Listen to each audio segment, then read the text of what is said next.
Welcome to Edu Law Commerce Hub, your one-stop for law, commerce, and education insights. नमस्कार। कभी सोचा है कि मान लीजिए किसी परिवार को विरासत में एक प्रॉपर्टी मिली, पर वो ये तय ही नहीं कर पा रहे कि उसका करना क्या है, तो क्या होता है? देखिए, ये सिर्फ एक पारिवारिक बहस नहीं है, बल्कि एक कानूनी पहेली बन जाती है। तो आज हम सुप्रीम कोर्ट के एक ऐसे ही बहुत दिलचस्प मामले को देखेंगे, जिसने इस मुश्किल को सुलझाया और भारत में जो ये को ओनरशिप होती है ना, उसके लिए बड़े जरूरी नियम बनाए। तो चलिए इसे समझते हैं। जरा इस सिचुएशन के बारे में सोचिए। आपको और आपके भाई बहनों को पुरखों का घर विरासत में मिला। आप चाहते हैं कि इसे सहेज कर रखा जाए, क्योंकि इससे यादें जुड़ी हैं। लेकिन आपका भाई अपना हिस्सा बेचकर कोई बिजनेस शुरू करना चाहता है। अब कोई भी पीछे हटने को तैयार नहीं है। इस तरह की जो अनबन है ना, वो बहुत ही आम है, और यही उस केस का सेंटर पॉइंट है जिसे हम आज देखने जा रहे हैं। तो हमारी कहानी एक ऐसी ही पारिवारिक प्रॉपर्टी के चारों ओर घूमती है, जहां दो को ओनर्स एक ऐसे मोड़ पर खड़े थे जहां भविष्य को लेकर दोनों के नजरिए बिल्कुल अलग थे। ये मामला भट्ट बनाम हेगड़े के नाम से जाना जाता है। तो एक तरफ थे कृष्ण जनार्दन भट्ट। उनका मानना था कि ये प्रॉपर्टी एक पारिवारिक विरासत है भाई, एकता का प्रतीक है, इसे ऐसे ही साथ रखना चाहिए। और दूसरी तरफ थे दत्तात्रेय हेगड़े। उनके लिए उनका जो हिस्सा था ना, वो एक फाइनेंशियल मौका था, आगे बढ़ने का एक जरिया। तो ये एक क्लासिक टकराव था, परंपरा को बचाना या फिर अपनी व्यक्तिगत आज़ादी को चुन। जब आपस में कोई समझौता नहीं हो पाया, तो उन्होंने एक बहुत बड़ा फैसला लिया, अपने इस झगड़े को अदालत में ले जाने का।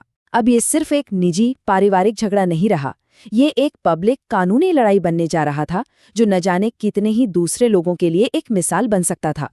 तो कोर्ट रूम में दोनों पक्षों ने अपना अपना केस रखा, पर कोई जज के सामने एक पारिवारिक विरासत को बांटने के पक्ष या विपक्ष में कैसे तर्क देता है? चलिए उनकी स्ट्रैटेजी पर जरा करीब से नजर डालते हैं। जैसा कि इस टेबल में दिख रहा है, एक तरफ भट्ट का तर्क था कि बंटवारा जरूरी नहीं है, और अगर कोर्ट बीच में आई तो परिवार का माहौल खराब होगा। वहीं दूसरी ओर हेगड़े ने कहा कि बंटवारा तो उनका मौलिक अधिकार है और कोर्ट को दखल देना ही होगा, क्योंकि आपस में तो बात बन नहीं पाई। इसने एक बहुत बड़ा सवाल खड़ा कर दिया, क्या परिवार का सद्भाव किसी व्यक्ति के संपत्ति पर कानूनी अधिकार से ऊपर है? इस मामले को और भी उलझाते हुए जो लीगल सिस्टम था, वो एक भूल भुलैया सा बन गया। निचली अदालत ने एक तरह का फैसला सुनाया, फिर हाईकोर्ट ने उस फैसले को ही पलट दिया। इन अलग अलग फैसलों ने तो और कंफ्यूजन पैदा कर दी, जिससे ये तय हो गया कि अब इस मामले को आखिरी फैसले के लिए देश की सबसे बड़ी अदालत यानी सुप्रीम कोर्ट में जाना ही होगा। और इसी के साथ हम इस कानूनी लड़ाई के क्लाइमैक्स पर पहुंचते हैं, सुप्रीम कोर्ट का वो आखिरी और निर्णायक फैसला। यही वो पल था जो सब कुछ साफ करने वाला था। सालों की अनिश्चितता के बाद हर कोई एक जवाब का इंतजार कर रहा था, और फिर सुप्रीम कोर्ट का वो ऐतिहासिक फैसला आया, जिसे एक लाइन में कहा जा सकता है, सहस्वामित्व हमेशा के लिए संयुक्त कब्जे के लिए मजबूर नहीं करता है। आसान शब्दों में कहें तो सिर्फ इसलिए कि आप किसी चीज के जॉइंट ओनर हैं, इसका ये मतलब नहीं कि आप हमेशा के लिए उससे बंध गए हैं। तो कोर्ट ने दत्तात्रेय हेगड़े के हक में फैसला सुनाया और कुछ बहुत ही जरूरी बातें साफ कर दी। पहली, कि बंटवारे की मांग करने का हक हर को ओनर का एक फंडामेंटल राइट है, कोई दूसरा उसे रोक नहीं सकता। दूसरी बात, ये देखना कोर्ट का काम है कि बंटवारा बिल्कुल निष्पक्ष हो, फेयर हो। और हाँ, अगर प्रॉपर्टी को फिजिकली बांटा नहीं जा सकता, अरे सोचकर देखिए, एक घर को 2 हिस्सों में काटना कितना मुश्किल होगा। तो ऐसे में सबसे सही तरीका यही है कि प्रॉपर्टी को बेचकर जो पैसा आए उसे बांट लिया जाए।